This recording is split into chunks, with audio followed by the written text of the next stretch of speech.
you have to find the value for lambda and mu for the given condition. Now we have to find cross product for twice of I cap plus 6 times of j cap plus 27 times for k cap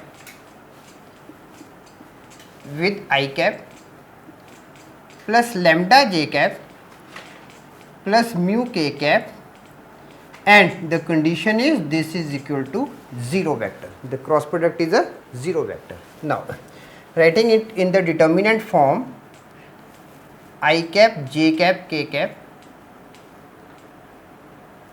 2, 6, 27, 1 lambda and mu. This is equal to 0. Now expanding I cap with 6 mu minus 27 lambda minus j cap with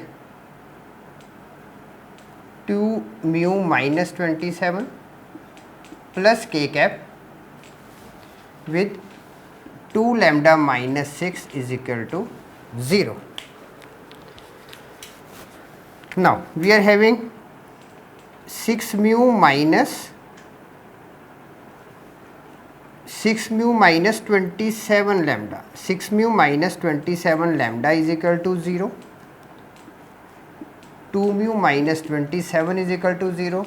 2 lambda minus 6 is equal to 0. Now solving,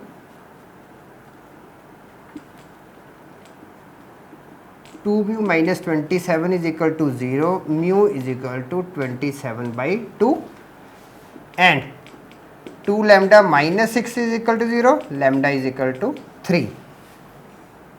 Now mu is equal to 27 by 2, lambda is equal to 3. This is answer.